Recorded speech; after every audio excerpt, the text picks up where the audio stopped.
Right. Mastan రావు గారు, మీరేమంటారు? పులివెందుల ప్రజా తీర్పు ఎలా ఉండబోతుంది? ప్రజాస్వామ్యయుతంగా ప్రశాంతంగా ఎన్నికలు జరిగాయి, కొన్ని ఉద్రిక్త పరిస్థితులు అది కూడా వైసీపీ వాళ్ళు జరిగాయంటూ కూడా టీడీపీ ఆరోపణలు చేస్తుంది. ఎక్కడికక్కడ రిగ్గింగ్కి పాల్పడింది టీడీపీ అంటూ కూడా అటు వైఎస్ఆర్సీపీ చెప్తోంది. మీరేమంటారు? Good evening sir. Prime line వీక్షకులకు, రామారావు గారికి, మిగతా ప్యానలిస్టులకి, మీకు కూడా.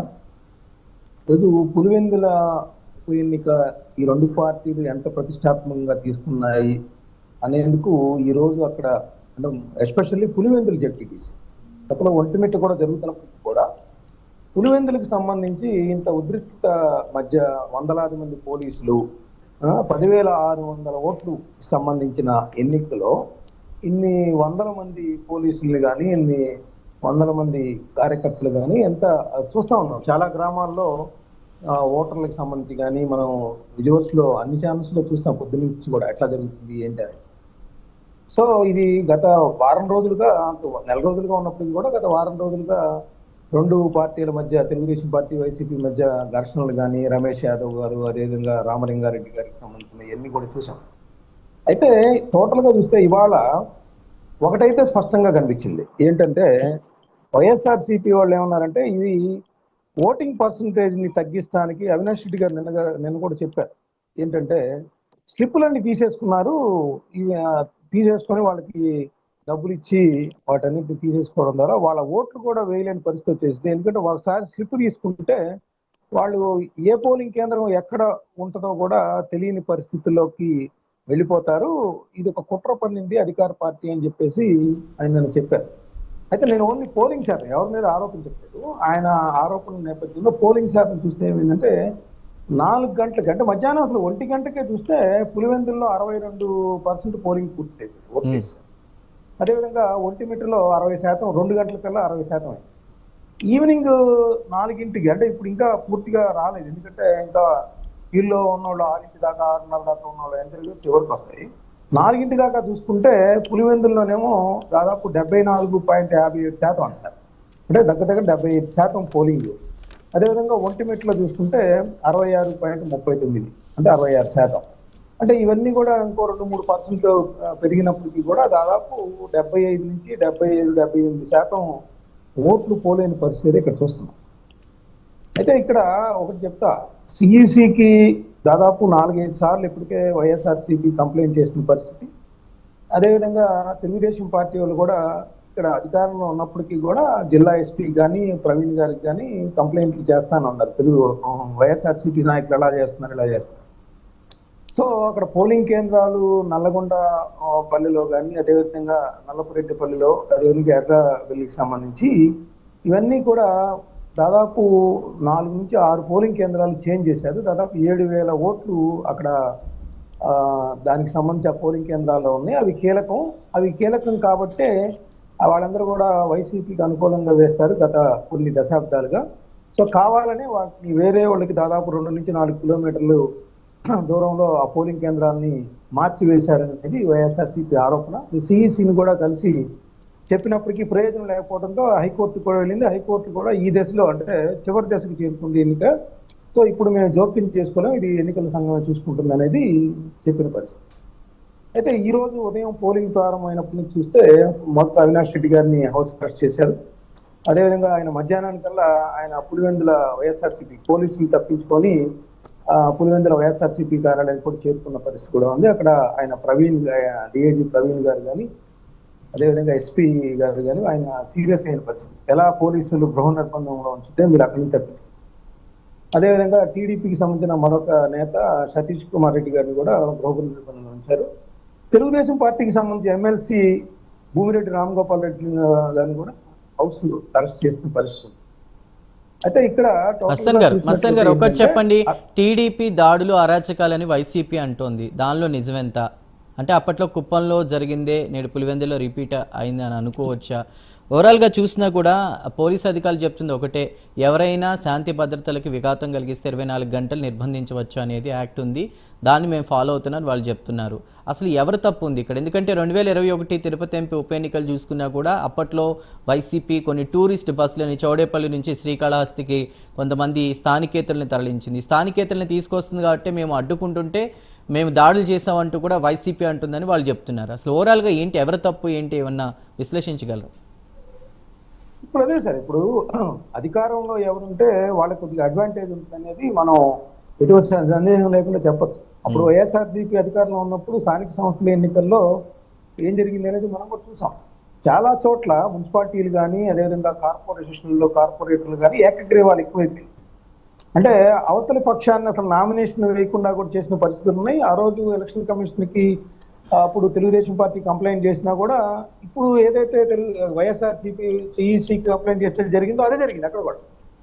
సో వాళ్ళందరూ ఏకగ్రీవాలు ఎలా అయ్యాయి, వాళ్ళు అసలు నామినేషన్లే వేయలేని పరిస్థితి ఎలా ఉంది, ఆ నామినేషన్ పత్రాలు చెంచడం ఏంటి అనేది కూడా అప్పుడు జరిగింది. ఇప్పుడు ఏంటంటే నామినేషన్లు వేశారు, కానీ పోలింగ్ రోజు మాత్రం ఇలాంటి కొంత పోలింగ్ రోజు పోలింగ్కి ముందు 4-5 రోజుల ముందు నుంచి కూడా దీనికి నేను మీరు అడిగిన ప్రశ్నకి సమాధానం ఏంటంటే ఖచ్చితంగా పోలీసులు అనేది అధికార పార్టీకి సంబంధించి కొంత అనుకూలంగా ఉండటంలో ఆశ్చర్యం లేదు. ఎందుకంటే అధికార పార్టీకి సంబంధించి అలానే ఉంటుంది పరిస్థితి. ఇప్పుడు తెలుగుదేశం పార్టీ కంప్లైంట్ చేస్తేనేమో లేదంటే వాళ్ళకి అనుకూలంగా ఉండే ప్రదేశాల్లో వాళ్ళ నాయకుల్ని కార్యకర్తల్ని తిరగనిచ్చారు, వైఎస్ఆర్సీపీకి సంబంధించిన వాళ్ళని మాత్రం అడ్డుకున్నారనేది పాయింట్. ఇప్పుడు వారు మధ్యాహ్నం అంబటి రాంబాబు గారు కానీ అటు మల్లాది విష్ణు గారు కానీ వెల్లంపల్లి గారు కానీ అక్కడ సిఈసికి వెళ్ళి వాళ్ళు ఏం చెప్పారు, చాలా గ్రామాల్లో కూడా వైఎస్ఆర్సీపీ ఓటర్లు వెళ్తా ఉంటే మధ్యలోనే అడ్డుకున్నారు, కొన్ని చోట్ల ధర్నాలు చేసి లేదా కొన్ని చోట్ల కాళ్ళు పట్టుకుంటే కానీ అప్పుడు వాళ్ళని పోలింగ్ కేంద్రాల దగ్గరికి వదలలేదు అనేది కొన్ని గ్రామాల పేర్లు వాళ్ళు వదిలించారు. అదేవిధంగా వాళ్ళు ఇంకోటి కూడా ఆయన ప్రదర్శించింది ఏంటంటే దొంగ ఓట్లు, జమ్మలమడుగు నుంచి వచ్చిన ఒక మార్కెట్ యార్డ్ వైస్ చైర్మన్ వాళ్ళు కూడా ఫోటోలతో సహా వాళ్ళు చూపించిన పరిస్థితి కూడా ఉంది. సో నేనేమంటానంటే ఎలక్షన్ కమిషన్ వీటన్నిటిలో కూడా వెబ్ కెమెరాలు పెట్టిన పరిస్థితి ఉంది. ఎక్కడైతే దొంగ ఓట్లు వేశారని అంటారో వాటిని కంప్లైంట్ చేయించు, పరిశీలించుకోవచ్చు ఖచ్చితంగా.